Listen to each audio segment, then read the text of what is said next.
ये सब बेकार की बातें हैं। मैंने आपको पहले ही कहा, बाहर की जब ये बात करते हैं, एवरीथिंग इज़ ऑन मेरिट। सारा का सारा इस सरकार के अंदर ना खर्ची है ना पर्ची है। गांव-गांव के अंदर आप जाइए, आपको बताएंगे लोग कहाँ 30 लड़के लगे हुए हैं, कहाँ 25 लगे हुए हैं। सो ये कभी पहले हुआ था? मैं तो खुद जानती हूँ कि हम पर्चे ले लेके जो है हुड्डा साहब के पीछे भरते थे कि हमारी नौकरी लगा दो, हमारी नौकरी लगा दो। समझ रहे हो ना? तो ये जो है अब जो है कम से कम स्वाभिमान के साथ बच्चे अपने पढ़ते हैं, जिनकी जो है मेरिट में जो आएंगे और जो होनहार हैं वो अपने आप लगेंगे। और नतीजा इसका ये हुआ है, मैं तो धन्यवाद करती हूँ मनोहर लाल जी का इस बात के लिए कि नतीजा ये हुआ कि हमारे बच्चे पढ़ने लगे हैं। नहीं तो पहले पढ़ा कहाँ करते थे।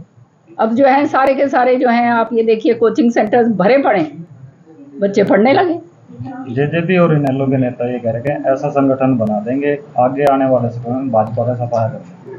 चलो अच्छी बात है, जो संगठन था हर एक पार्टी जो है अपना अपना कोशिश करती है भैया। हाँ, अपने परिवार में आए हैं, आप जानते हो एक फ्रीडम फाइटर का परिवार है जिसने देश की शहादत के अंदर पूरा का पूरा योगदान दिया है।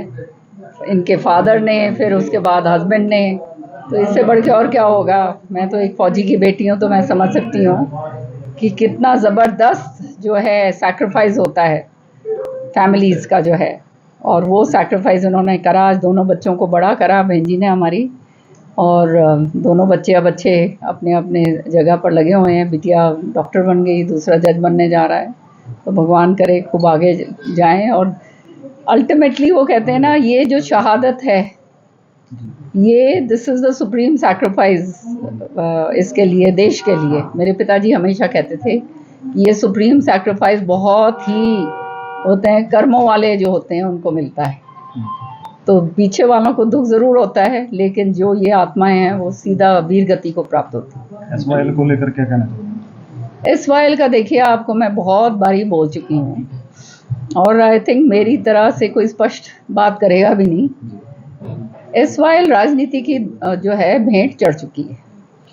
चौधरी बंसीलाल जी ने ये नहर इसलिए निकाली थी कि आने वाले समय में दक्षिण हरियाणा को ये पूरी तरह से सिंचित करे, क्योंकि उनको नज़र वो 100 साल की आगे की सोच थी उनकी। उनको दिख रहा था कि अलग से ये नहर आएगी तो ये जो है दूसरे जगह से डिस्टर्ब नहीं होगा, और अपने जो इलाके हैं इधर के, यहाँ पानी खूब पर्याप्त मात्रा में मिलेगा।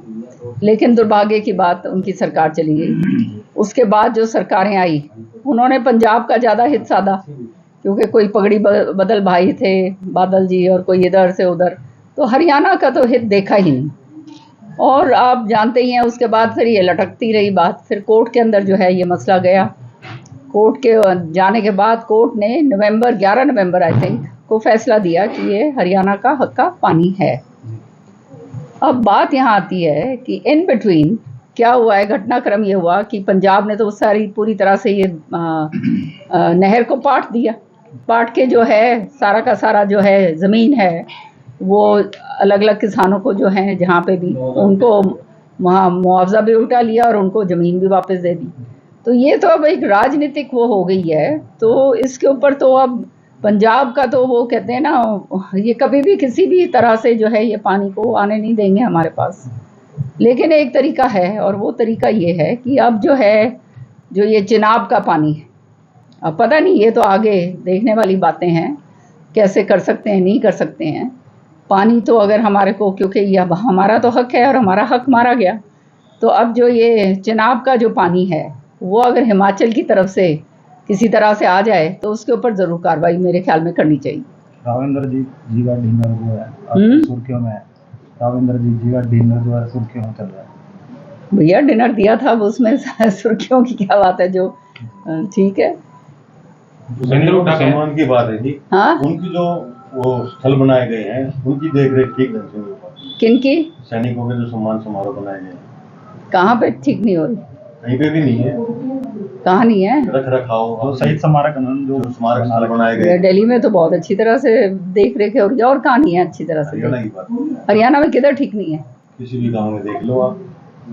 भूपेंद्र हुड्डा कह रहे हैं कि हरियाणा नहीं, में ये अलग से बनाए हैं शहीद के स्थल को परिवार वाले बनाते हैं भैया। हमारे तो ये रीति रिवाज है, किसी के घर से कोई गया तो वो जो है उसका वो स्टैचू बनाया जाता है, तो वो देखभाल भी वही करते हैं। भूपेंद्र हुड्डा कह रहे हैं मैम हरियाणा में महंगाई के बाद डिपो के जरिए बीजेपी सरकार ने लूट शुरू कर दी है तेल में।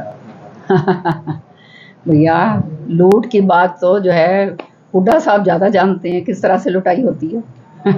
वो दूसरों को इस सबक की बात कर रहे हैं, इस तरह की जब वो बात करते हैं तो हंसी आती है क्योंकि सारा हरियाणा लूट दिया। HPSC अभ्यर्थियों ने भूपेंद्र हुड्डा को ज्ञापन सौंपा और भूपेंद्र हुड्डा ने कहा कि बाहरी लोगों को ज़्यादा नौकरी दी जाए। ये सब बेकार की बातें हैं। कांग्रेस अब जब इनके पास कोई मुद्दा रहा नहीं है तब ये इस तरह की बात ये कर रहे हैं, बाहरी लोगों को दी जा रही है। आप ये बताइए हिंदुस्तान के अंदर ये सारे के सारे, आप भी हिंदुस्तानी हैं, कहीं आप आंध्रा में जाएंगे तो आपको भारी कहा जाएगा, या आप तमिलनाडु से कोई आएगा यहाँ उसको भारी कहा जाएगा? हम सारा एक देश है, ये भारतवर्ष है और सारा का सारा जो है सारे प्रदेश उसके जो है अभिन्न अंग हैं। तो ये बाहरी तो उसको कहा जाएगा, कोई अंग्रेज आ जाए या कोई अफगानी आ जाए या कोई पाकिस्तानी आ जाए फिर तो हम कहेंगे उसको बाहरी।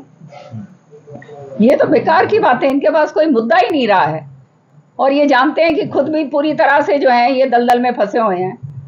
अब करें क्या? कांग्रेस संगठन बनाने जा रही है संगठन को लेकर क्या 11 साल हो चुके। संगठन मेरे कान से बाहर निकल रहा है बाहर सुन कर इनका संगठन। ये संगठन भाई जब मैं वहाँ थी 15 साल तो तब नहीं बना था।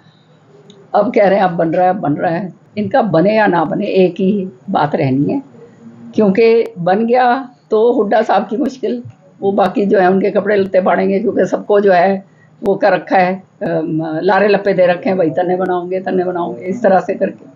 तो जो बन गए वो उनके लिए वो जो है उनके लिए मुश्किल, जो नहीं बने वो उनके लिए मुश्किल। ये हालात जो हैं इन्होंने बाबू बेटा ने पैदा कर दिए।